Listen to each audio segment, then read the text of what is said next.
In my last video, I talked about being professional and acting professionally, and the responsibility you take on when someone hires you. This segues nicely into how I think you could set yourself up for success with your clients. Let's talk about it. Something you can do to really set yourself apart from less experienced photographers and less professional ones is to communicate with your clients. It seems like a simple thing. You could fire off an email or send a text or even, and I realize this is a less popular way of doing things, give them a call. The way in which you communicate with your clients tells a story about your professionalism and your service. Think about it. When you go to a doctor's office or get your car fixed or are waiting for something you ordered to arrive, you want to be kept in the loop about your appointment or delivery time.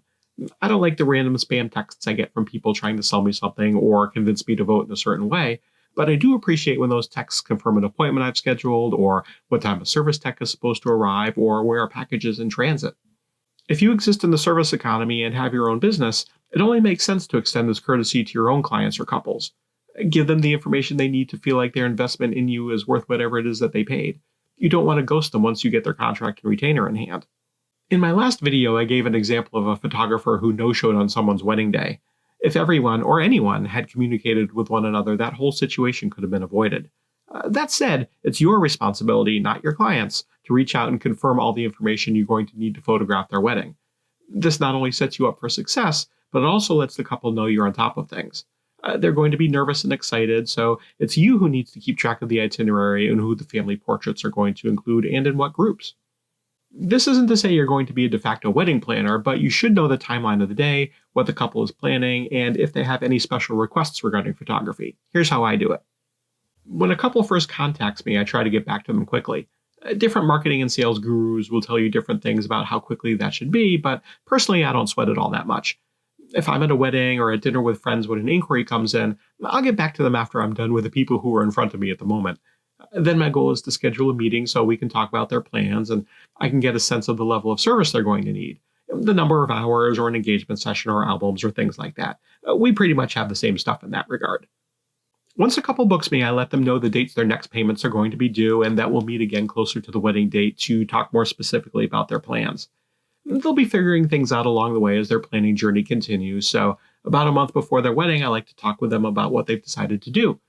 Early on, I like to extend an invitation for them to ask for my input or suggestions about timelines or how a first look might work.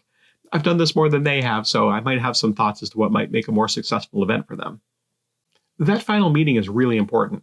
Because couples typically book us pretty far in advance, we can go a period of time without talking. So this meeting allows all of us to refamiliarize ourselves with each other. It also gives me an opportunity to continue building rapport with them and hopefully have them view me as the professional I like to think I am. Then when the day comes, I have everything I need and they can just relax and enjoy their day. It might seem like a silly thing to continue to confirm, but in every email subject line, invoice, and receipt, I always include the couple's wedding date. This example is from some time ago, but I have a friend who, when he had his final meeting with a couple, while they were talking, he realized the date they were having their wedding on was not the date they'd put on their contract. At some point along the way, they had switched days from Saturday to Sunday within the same weekend, but never reached out to tell him. This story has a happy ending because he was fortunately free on that second date, but the way the story was relayed to me, everyone held their collective breath and freaked out a little bit inside once they realized they were both talking about different days. So I make a little joke about it when I confirm a wedding date that's within the next month and tell them that brief story. I haven't had an issue with anyone's date yet, but to me it's a measure twice, cut once scenario. During that final meeting, we'll talk about who they want included in their family portraits. Over the years, I've come up with a way of talking about that gets me all the names and family relationships and the groupings of those people I need. From that information, I'll put together a list of the groups and what I feel is an efficient running order, either starting with small groups and building them up or taking large groups and breaking them down, depending on the participants and logistics of that particular wedding. The Monday or Tuesday before the wedding, I'll email the couple that list so they can proofread it. They may want to add a person or group, or someone they had previously put on the list is no longer attending, so they're welcome to make changes. While I understand this list isn't written in stone, once I put the list in front of them and they eventually approve it, no one can ever say I missed X, Y, or Z. We've all heard stories about photographers who have had that accusation leveled at them. Maybe it's warranted and maybe it isn't, but I feel putting in the effort to communicate about the couple's expectations can remove the possibility of that happening. How else can you communicate with your couple and build rapport? Have an engagement session. I'm certainly not the first photographer to suggest that because most people haven't had the experience of being professionally photographed. These sessions are a way for a couple to get a sense of how you direct portraits and how you communicate in person. It's an opportunity for you to inject some personality into the relationship and hopefully make it a fun experience for them. If they're having fun with you now, you'll get more access to them emotionally on the wedding day itself. If you're more of a documentary photographer like me, that translates into people letting their guard down, allowing you to capture the real them and not just what they look like in the clothes they're wearing that day.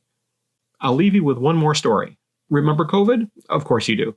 During that time, the wedding industry, like most industries, got turned on its head for a solid year, and realistically 2 years. Wedding venues shut down and weddings were canceled or postponed, or people otherwise altered their plans.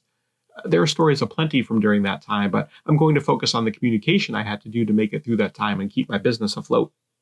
I was fortunate that I only had 2 cancellations from during that time. I have friends and have heard stories of other photographers whose roster of couples disintegrated due to how everyone changed their plans. In the early days, I sent emails to all my clients with the requisite "in these uncertain times" language, letting them know I was here for them if they changed how they were going to be celebrating their wedding. I told them if they're going to be considering postponing or changing their date, please let me know as soon as they know so I can confirm I'm still available for them, so they could maintain some continuity within their own plans. I also kept the door open so they could ask my advice if they needed it or any questions if they had them. We were all doing the best we could. I was fortunate to be involved in what turned out to be weekly Zoom meetings with other local vendors where we discussed this kind of thing in addition to all kinds of other things. I still feel that because I communicated with my couples, in addition to pivoting in different ways like a lot of us did, is what got me through that time. The truth is we were all just winging it. Now, a couple of years on, I feel like I learned some things about communication I can still apply. We can never take these relationships for granted. In all things, the better you are at communicating and the ways by which you do so, that in itself communicates to your couples and your clients the kind of person and the kind of business person you are. Learning to communicate is a skill, which means it's something you can learn if it's not something that comes naturally to you. It's something I've had to work on for years, and I don't think I'll ever be done working on it, and that's fine. It's to my advantage to know I can get my point across the way in which I want it to come across. I am a work in progress.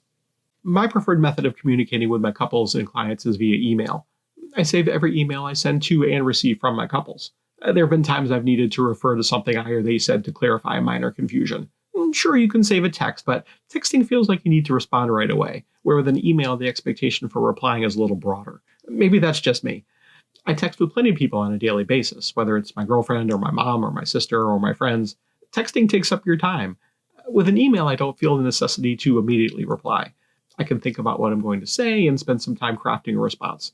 Yes, you could do that with a text, but it just feels different. It's probably because I'm Gen X, so whatever. Thank you for watching. If you liked this video, please like and subscribe. I appreciate your taking the time to listen. What challenges have you faced in communicating with your couples and clients, and how have you overcome them? Feel free to talk about it in the comments below. If you'd like to see more videos like this one with more stories, check out this other one I made for you. This is Ask a Wedding Photographer. I'm Seth Kaye, and I'm here to help.